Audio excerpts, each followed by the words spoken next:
É muito comum que a gente não tenha a dimensão de estar vivendo um momento histórico por estar tão inserido naquela rotina ali, né? E principalmente na quantidade de coisa que a gente consome, especialmente no caso do cinema. Então, por conta disso, às vezes a gente não percebe um clássico nascendo. No caso do Pantera Negra de 2018 foi diferente, porque eu acho que absolutamente todas as pessoas envolvidas com o cinema naquele período perceberam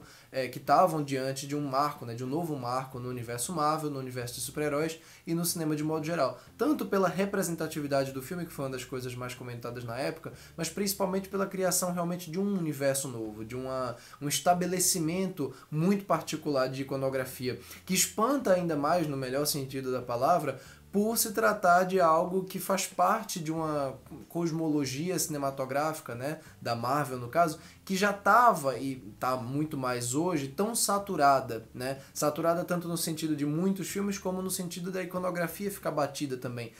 Naquele momento ali a Marvel não emplacava um filme que tinha personalidade suficiente para ganhar vida para além do universo, né? E o Pantera Negra foi esse filme e desde então realmente ele se tornou esse grande fenômeno cultural. Esse novo Pantera Negra, o Pantera Negra Wakanda para Sempre, que é dirigido pelo Ryan Coogler, que também comandou o filme anterior e realmente se mostrou um dos diretores mais importantes aí da indústria, já tinha feito Creed, por exemplo, e outros filmes mais. Ele tem não só o peso do universo do filme de 2018 para trabalhar e para expandir, como, claro, mais importante de tudo, tem que lidar com o peso da morte do Chadwick Boseman em 2020, que foi uma coisa absolutamente impactante para a indústria inteira, né, que mudou também a forma como muita gente olha para o próprio universo Marvel, porque o universo sem essa figura que nasceu épica e nasceu num filme épico, né? Num filme que marcou uma geração. Pensar num universo sem ele aqui, como é que a história andaria para frente? Eu tinha essa curiosidade até recentemente,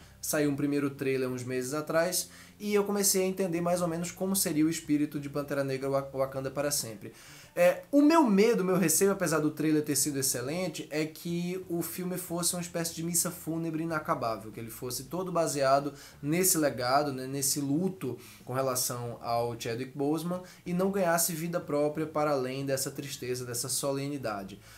Felizmente, o filme é sim muito mais do que esse luto, é muito mais do que essa construção épica de um legado e anda muito bem com as próprias pernas. Ou melhor, anda bem na maior parte do tempo com as próprias pernas. É sim um filme que funciona como luta, é sim um filme que funciona como forma de homenagem, mas faz isso de maneira muito pontual na medida em que, basicamente, os momentos que são dedicados ao Chadwick Boseman de maneira explícita são o prólogo e o epílogo. E todo o filme que acontece aí no meio, quer dizer, as mais de 2 horas e meia que acontecem aí nesse interregno entre o começo e o final, são uma construção muito interessante, uma expansão de universo muito legal, tanto do ponto de vista de imaginário, como de um ponto de vista realmente narrativo, de colocar essa franquia, né, desses personagens aqui pra frente. Pantera Negra segue sendo, com Wakanda para Sempre, um universo mais fechado em si mesmo do que outros filmes dentro da Marvel, enquanto a maior parte dos filmes, dos longas lançados no MCU, tem uma conexão muito forte com a engrenagem, né, do Kevin Feige. O Doutor Estranho no Multiverso da Loucura desse ano talvez seja o exemplo mais extremo disso, né, de um filme que está conectado, hiperconectado, aliás, até mesmo com as séries, enquanto isso o Pantera Negra não. E esse filme aqui, ainda que tenha, claro, como sempre, as referências, ainda que vez ou outra apareçam personagens para fazer aquele encadeamento, aqui isso fica meio que com, essa função fica com o personagem do Martin Freeman, que continua sendo para mim bastante descartável dramaticamente no projeto, mais até aqui do que no filme anterior. Embora tenha isso, no todo é um filme que realmente se basta bem dentro daquele universo ali de Wakanda e, claro, do outro universo que ele apresenta, que é, no caso aqui, o universo de Talocan, os grandes antagonistas do filme, liderados pelo vilão barra antagonista principal, Namor. Eu acho bem respeitoso e bem apropriado a maneira como o filme lida dramaticamente com a perda do Chadwick no começo e no primeiro ato, né, esse estabelecimento aí do luto da mãe, interpretada mais uma vez muito bem pela Angela Bassett, que eu acho que tem mais tempo dramático aqui para brilhar nesse filme do que no anterior.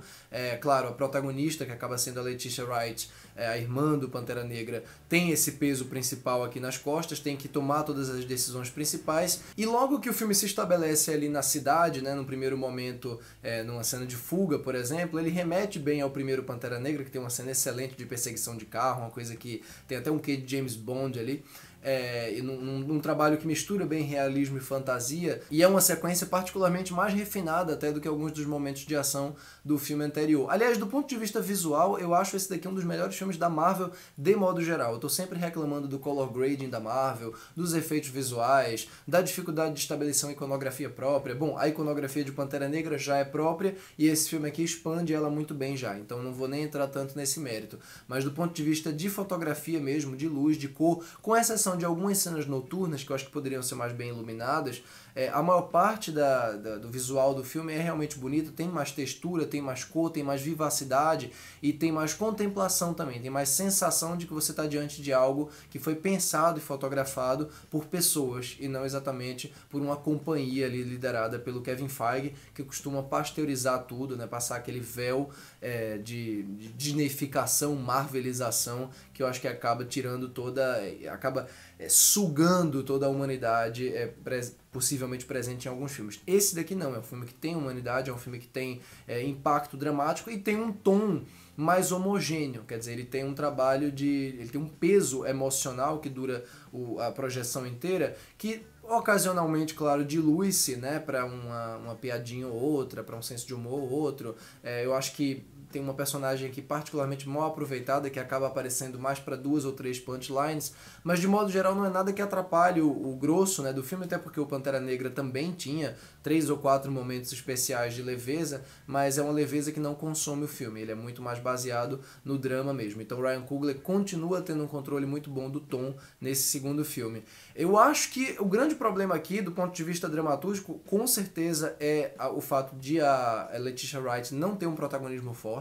Eu acho que ela é uma atriz que, por mais que se esforce bastante, e eu juro que eu não estou entrando aqui no mérito da pessoa da Letitia Wright, das declarações anti-vacina, eu tentei abstrair isso como sempre faço em qualquer filme, mas independente disso, ela definitivamente não tem essa presença toda de protagonismo, e mesmo que a coisa aqui seja mais dividida entre essas mulheres, a Danai Gurira, a Lupita Nyong'o, a Angela Bassett e a Letitia, definitivamente dá muita pena, dá muita dó, uma sensação muito grande de desperdício ver uma atriz do calibre, da beleza, da imponência da Lupita Nyong'o ficar ali de coadjuvante, de viúva do T'Challa, enquanto a Letitia Wright toma conta da cena, ou melhor, não toma conta da cena. Até o Ryan Coogler não parece saber exatamente o que fazer com ela nas cenas de ação, porque quando ela coloca o traje, eu pensei, nossa, agora ela vai ficar mais imponente, né? Eu acho que com esse traje a coisa vai ficar um pouco mais visualmente interessante de assistir e diferente, tentando encontrar uma identidade própria da movimentação dela, mas não tem um enquadramento dela aqui enquanto como Pantera Negra que impressione, que desperte qualquer tipo de sensação de arrepio, muito pelo contrário. Às vezes parece até que o filme está querendo fugir de fazer isso, por isso que eu falo que o Ryan Coogler não consegue encontrar uma forma de trabalhar ela bem. E eu fico pensando como seria se a Lupita assumisse um lugar como esse, como teria mais impacto, como teria mais textura, mais presença, mais nuance, mais peso emocional. E a Letitia Wright, em vários sentidos, não consegue fazer isso. Então o filme acaba saindo prejudicado disso. Quando termina a sessão, você fica sentindo um leve vácuo ali no meio. E eu não acho definitivamente que esse vácuo seja a ausência do Chadwick Boseman, ainda que obviamente seja uma ausência sentida de qualquer maneira, independente desse filme. Mas o filme como um todo, a estrutura dele e as personagens femininas tem força, tem peso, né? Ele tem um visual imponente em boa parte do tempo, ele tem uma trilha muito boa, com momentos bregas que eu acho que funcionam na medida do possível, até porque eu gosto quando a Marvel sai da zona de conforto e faz um negócio breguinha, e aqui tem um momento bem breguinha, bem momento videoclipe, assim, embaixo d'água ali, quando apresentam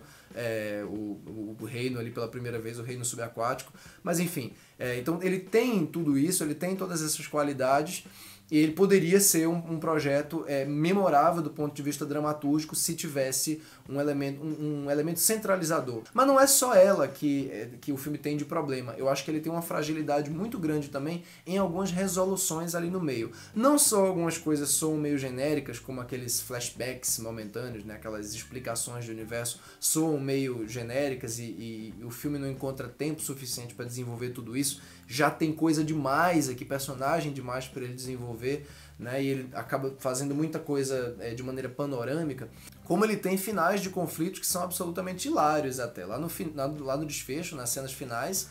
conciliação tem uma coisa ali que não desce de maneira nenhuma. Assim, é realmente todo um conflito de nações que é quase que resolvido com um flashback de mamãe. Assim. É um momento que eu acho que está entre as soluções mais fáceis da Marvel até aqui. Para um projeto como esse até me surpreendeu. Excelentes escolhas visuais, gosto muito da estilização que o Ryan Coogler traz aqui no uso da câmera lenta, não sempre, mas na maior parte do tempo eu acho que ele encontra momentos bons para fazer isso. Eu acho que o filme tem mais refinamento nos efeitos visuais do que o filme de 2018, mas ele tem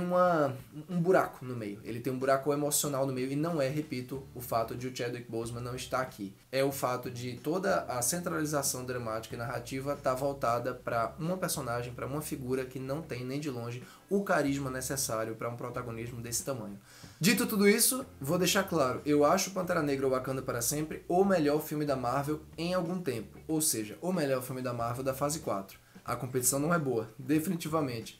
Mas, no meio desse contexto, eu já considero uma façanha.